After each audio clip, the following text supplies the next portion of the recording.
eu sou o Daniel Adjuto e esse é o Item Mais da CNN. Mais da metade dos brasileiros já foi ou já teve alguém próximo infectado com a Covid-19. Pensar que a vacina contra a Covid-19 era uma questão que envolveria cientistas e laboratórios farmacêuticos numa corrida contra o tempo sem precedentes já parecia algo bem complexo. Mas no Brasil de 2020 tudo pode ficar ainda mais complicado. A vacina contra o novo coronavírus, que ainda nem existe, é alvo de uma disputa política e jurídica também. Uma discussão que já envolve os três poderes: executivo, legislativo e judiciário. E como tem acontecido com quase todas as questões no nosso país, a coisa se polarizou. De um lado, governadores têm investido tempo e dinheiro em parcerias com diferentes países e laboratórios. Mais recentemente, o governador de São Paulo, João Dória, se manifestou de maneira bem direta. São Paulo vai vacinar, garantir que aqui os 45 milhões de brasileiros de São Paulo serão vacinados. E em São Paulo, a vacinação será obrigatória. O ministro da Saúde, Eduardo Pazuello, chegou a anunciar um acordo com o governo paulista para a compra de 46 milhões de doses da chinesa Sinovac, em parceria com o Instituto Butantan, mas foi desautorizado pelo presidente Jair Bolsonaro um dia depois desse anúncio. Desfeito o acordo, o presidente também disse isso aqui. O meu ministro da Saúde já disse claramente que não será obrigatória essa vacina e ponto final. Depois, foi a vez de o Supremo Tribunal Federal entrar na conversa. Essa foi a fala do ministro Luiz Fux. Haverá uma judicialização que eu acho que é necessária sobre essa questão da vacinação. Não só a liberdade individual, como também, digamos assim, os pré-requisitos para se adotar uma vacina. E o Legislativo não ficou para trás. Em entrevista a jornalistas nesta semana, o presidente da Câmara dos Deputados, Rodrigo Maia, deu seu pitaco nessa discussão. O Poder Executivo e o Poder Legislativo precisam encontrar um caminho. Nós não devemos deixar um espaço aberto, esse vácuo, para que mais uma vez o Supremo decida e que tanto o Executivo e o Legislativo fiquem reclamando de algum ativismo do Poder Judiciário. E agora? Quem é que decide sobre a saúde dos brasileiros? O ministro da Saúde, o presidente da República, a Câmara dos Deputados, o STF? Uma discussão que parece longe de acabar e que envolve o combate à pandemia e a vida de todos nós. Por isso, no Item Mais de hoje, a gente volta a esse tema. Para entender mais um capítulo dessa novela, eu recebo agora o professor de Direito Wallace Corbo, da Fundação Getúlio Vargas, a FGV. Professor, seja muito bem-vindo. Obrigado, Daniel. Muito obrigado pelo convite. Professor, essa história sobre a obrigatoriedade da vacina tem um horizonte de quando isso vai acabar? Olha, Daniel, o nosso horizonte, ele provavelmente vai acabar, ou pelo menos ele vai caminhar para uma conclusão, nos meses seguintes a nós termos uma vacina disponível. Então, um primeiro marco temporal vai ser o marco científico, a primeira vacina com eficácia disponível no mundo e no Brasil, e um segundo momento vai ser o marco jurídico, que vai depender tanto da decisão do Poder Executivo quanto a se vai disponibilizar ou não a vacina, e no caso de não disponibilizar, aos litígios que vão surgir a partir daí para que essas vacinas sejam efetivamente disponibilizadas e eventualmente sejam compulsórias, né? Sejam obrigatórias para a população. Nesse ponto do litígio, a gente parece estar preso nessa velha história entre liberdade individual, bem coletivo, um sobrepondo ao outro. Então a primeira pergunta, uma outra pergunta já nessa linha é: a saúde não é a única área onde se discute isso. O senhor pode dar outros exemplos de quando o bem coletivo se sobrepõe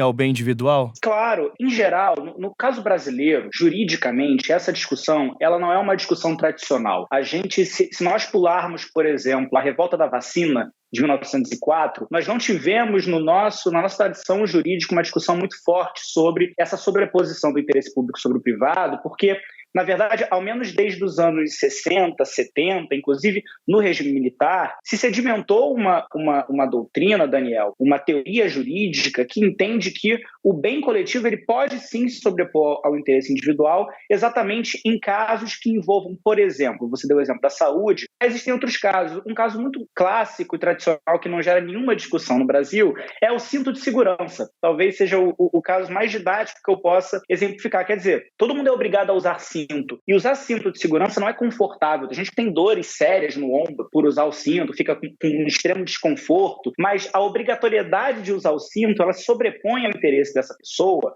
de repente, dirigir melhor sem o cinto de segurança, exatamente porque o cinto protege não só esse próprio indivíduo, como protege também, eventualmente, um transeunte, alguma pessoa em quem ele colida, ou terceiros que possam sofrer com um acidente. Ou mesmo, o cinto de segurança impede que essa pessoa, e aí o caso, ele se torna também um caso de saúde, né? Ele evita que essa pessoa gere custos adicionais e desnecessários para o sistema público que já é supersaturado. Esse não é o único caso, quer dizer, se nós pensarmos, Daniel, por exemplo, em educação. Existe uma obrigação no Brasil, e o Supremo, inclusive, já decidiu isso, uma obrigação de os pais matricularem seus filhos em escolas. Um pai pode eventualmente, uma mãe pode eventualmente entender que o seu filho não deveria cursar o ensino básico, público ou privado, ele entende que não, meu filho tem que ser ensinado aqui em casa. Isso não é possível. Isso não é possível por quê? Porque o interesse individual daquele pai e daquela mãe, ele não pode sobrepor a dois interesses. Um interesse que é o interesse da criança, que é lido numa lógica comunitária, numa lógica da sociedade,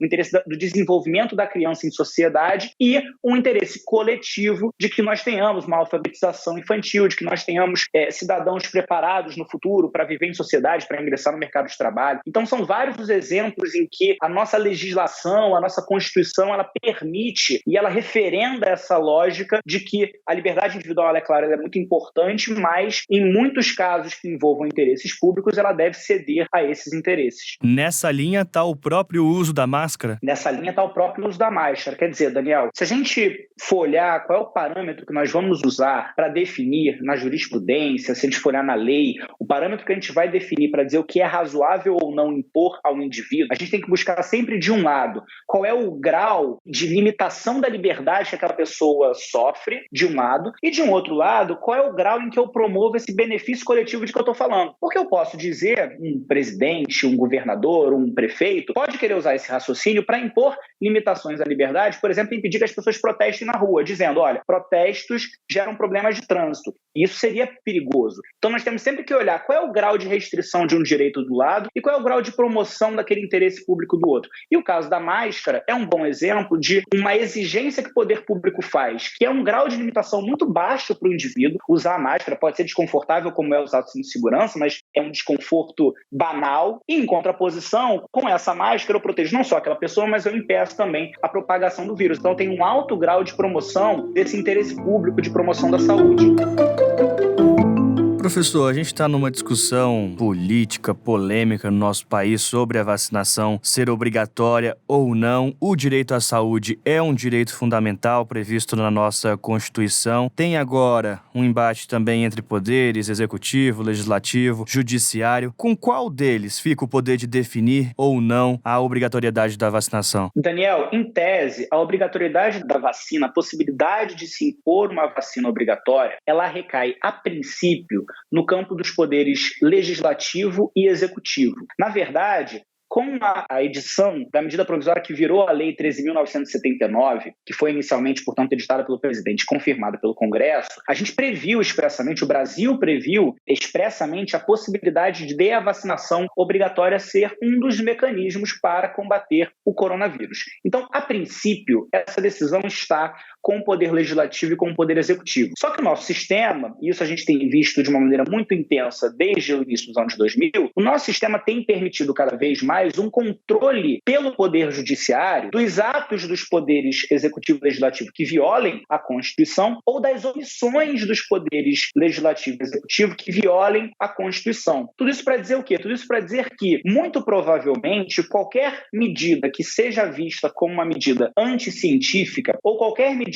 que seja vista como uma medida ineficiente ou incapaz de combater o coronavírus, ou uma medida que eventualmente seja vista como uma medida que viole algum direito, algum interesse privado, particular, coletivo ou político, muito provavelmente vai acabar sendo levada, independentemente da decisão do legislativo ou do executivo, vai acabar sendo levada para o poder judiciário. Tudo isso para dizer o quê, Daniel? Tudo isso para dizer que o nosso sistema, o nosso ordenamento, a nossa Constituição, ela não dá a nenhum dos poderes uma última palavra sobre essas questões divisivas, sobre essas questões relevantes da sociedade. Muito provavelmente nós vamos ter uma sequência de eventos, uma decisão do Poder Executivo, uma decisão do Poder Legislativo, uma decisão do Poder Judiciário, que eventualmente pode gerar novas decisões do Poder Legislativo. Então, é impossível dizer, Daniel, quem que vai resolver esse aspecto. Isso vai depender exatamente de como que a dinâmica dos três poderes vai se desenvolver nos próximos meses. Já há uma articulação de executivo, legislativo, justamente para tratar desse assunto. Agora também, esse tema já está judicializado. O Supremo tem pelo menos 4 ações ali de partidos políticos que falam tanto pela obrigatoriedade da compra da vacina chinesa, que é uma outra polêmica. Também agora tem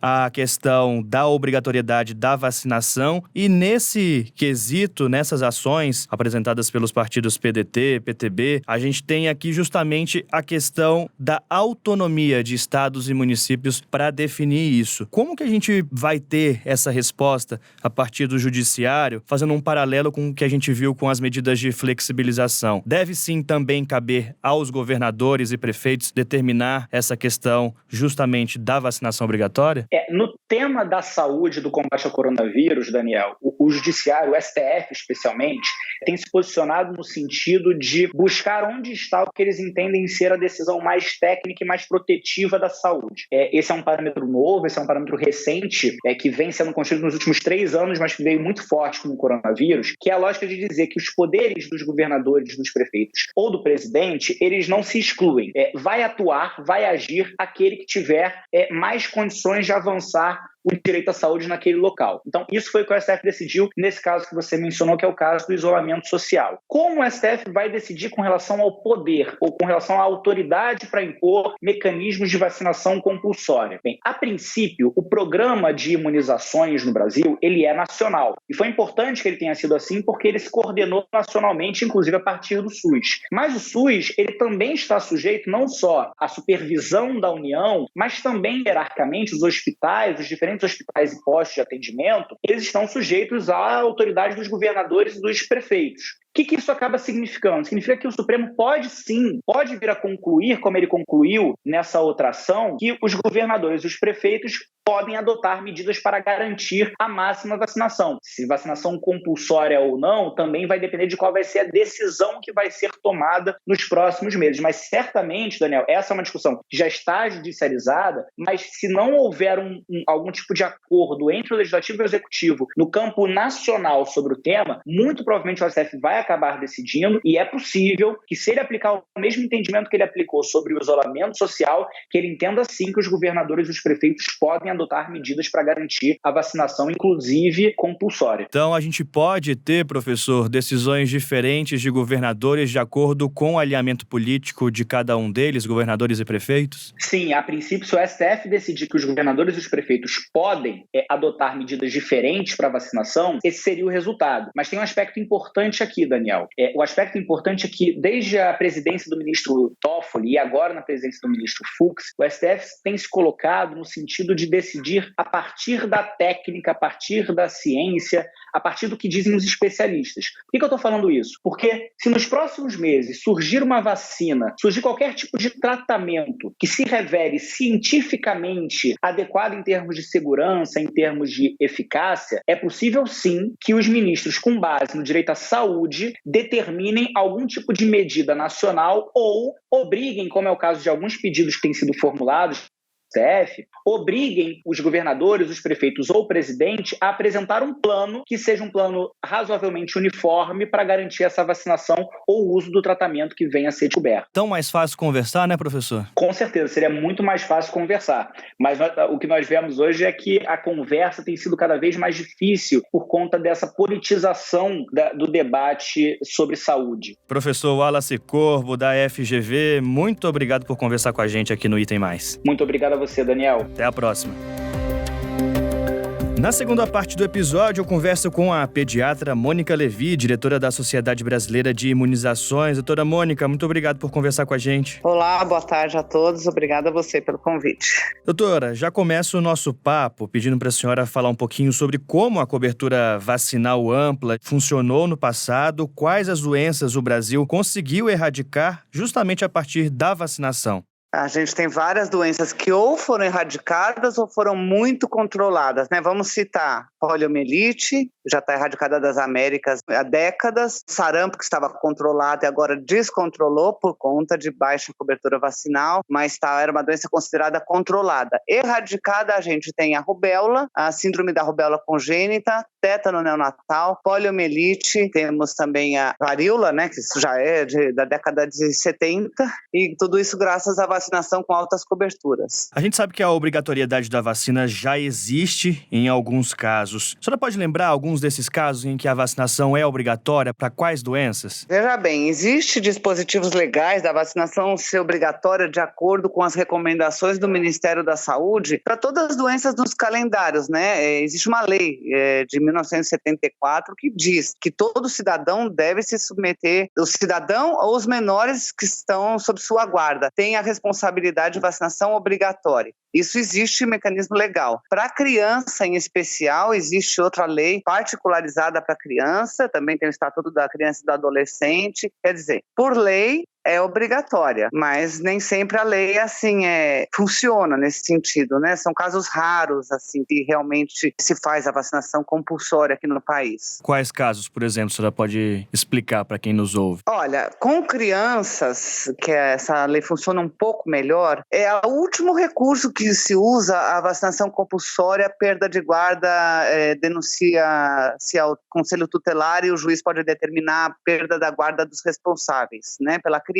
Mas já existiram vários casos assim, não só no Brasil, como no mundo, né? Porque é um direito da criança de receber as vacinas e ter sua saúde preservada. Então, assim, sempre a gente considera o último recurso porque é preciso, antes de chegar nessa situação que é extremamente ruim para todos, né? Para os pais, para a própria criança, né? Perda da guarda, que se converse com a família, que se tenha um dispositivo para identificar quem não está vacinando os seus filhos, que eles sejam chamados, sejam explicados claramente quais são os benefícios da vacinação, quais são os poucos riscos de eventos adversos e o que significa a importância da vacinação para aquela criança. Em geral, você consegue nessa conversa, desde que tenha um profissional que faça esse papel, né? Então, isso é o primeiro passo. E depois, se a família insistentemente não quer vacinar, aí pode ser denunciada assim ao Conselho Tutelar e se perder a guarda. No caso adultos, em geral, não se aplica a lei. A gente não vê as pessoas recebendo multas financeiras ou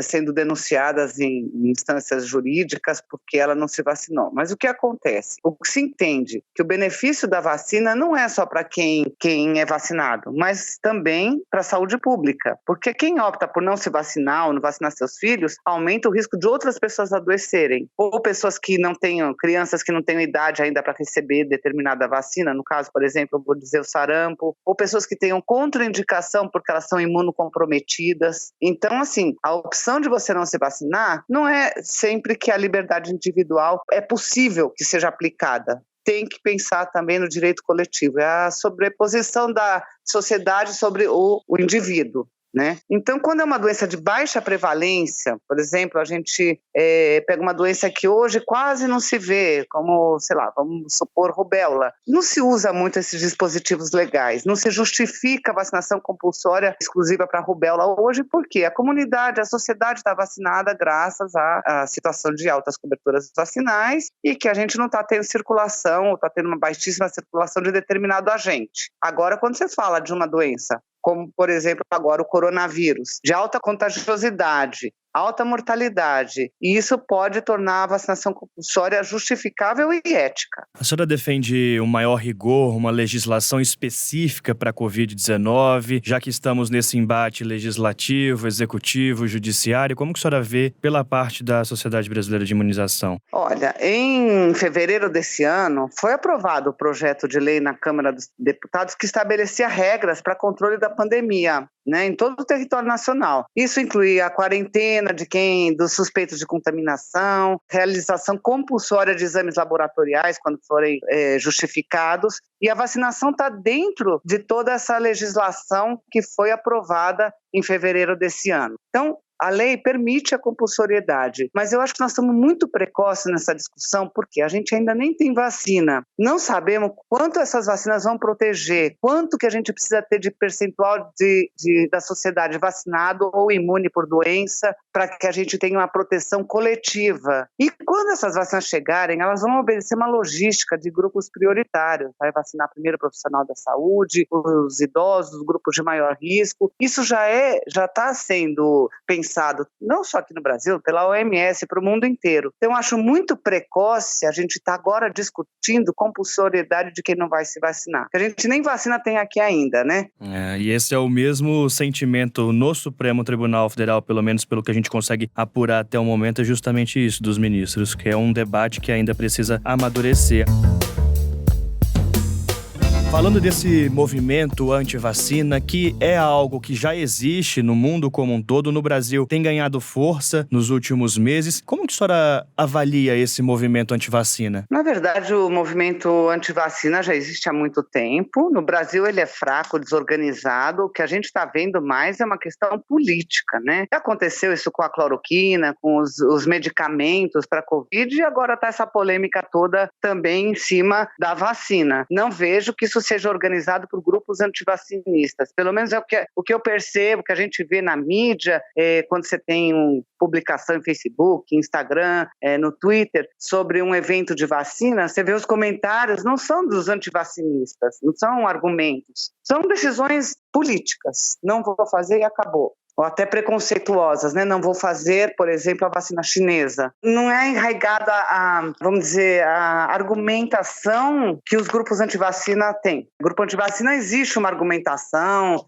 das causas que eles acham de prejuízos que a vacina causa, tal. Isso já você pode ler em um monte de lugar, relacionar com autismo, com doenças autoimunes, várias coisas que eles colocam, né? Que a vacina tem mercúrio, que danifica o cérebro. Essas pessoas que estão aqui gritando que não vão tomar vacina não é grupo antivacinista. Entendi. De que forma justamente a senhora vê essa discussão política em torno da imunização, da vacinação, afetando o brasileiro que está ali na linha de frente dessa doença, que está precisando da imunidade? A senhora vê uma interferência direta dessa discussão política, dessa polemização política no dia a dia do cidadão? Olha, eu acho que se isso ganhar, a hora que tiver vacina, se isso continuar, é uma injustiça mesmo.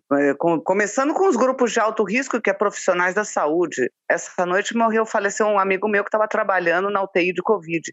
É justo que, tendo vacina e você podendo utilizar e sair dessa situação, que a gente permita decisões assim, não vou tomar porque não quero, sem nenhuma contraindicação, uma vacina que foi licenciada, né, futuramente pelo nosso órgão regulatório, que é a Anvisa, que é extremamente rigorosa, ela não licencia por questões políticas, realmente são critérios científicos puramente, né, para o licenciamento. Então eu acho que se isso perdurar no momento que tiver vacina, porque agora está todo mundo falando, mas nem tem vacina ainda para a gente estar discutindo, né? Então eu acho que vai ser altamente prejudicial e eu penso que algumas, não sei se vai ser vacinação compulsória, mas medidas restritivas devam ser adotadas sim. Que mensagem a senhora deixa então para quem nos ouve sobre a vacina quando houver registro pela Anvisa e as desconfianças em torno de tudo isso, já que o tema foi polemizado? Olha, a mensagem que eu deixo é que a gente está tentando chegar numa salvação dessa pandemia, que a gente reverta esse cenário pandêmico horroroso, que esse foi a desgraça do século, está sendo, né? E que as pessoas confiem na ciência. Acho que o mundo todo vai estar licenciando, aprovando e botando essas vacinas em uso com critérios extremamente científicos, idôneos, e que as pessoas não fiquem lendo redes sociais para se informar. Tem que acreditar na ciência. Doutora Mônica Levi, diretora da Sociedade Brasileira de Imunizações, também pediatra, muito obrigado por esclarecer tanta coisa que a gente está enfrentando nesse momento de pandemia. Vamos lá. Vamos torcer para que isso não ganhe mais peso do que já tem, né? Que a questão política seja uma coisa e a questão da saúde do povo brasileiro seja levada a sério. É isso. Muito obrigado. Até uma próxima. Obrigada. Até logo. Esse foi o Item Mais de hoje. Espero que você tenha gostado e continue acompanhando o podcast aqui na CNN.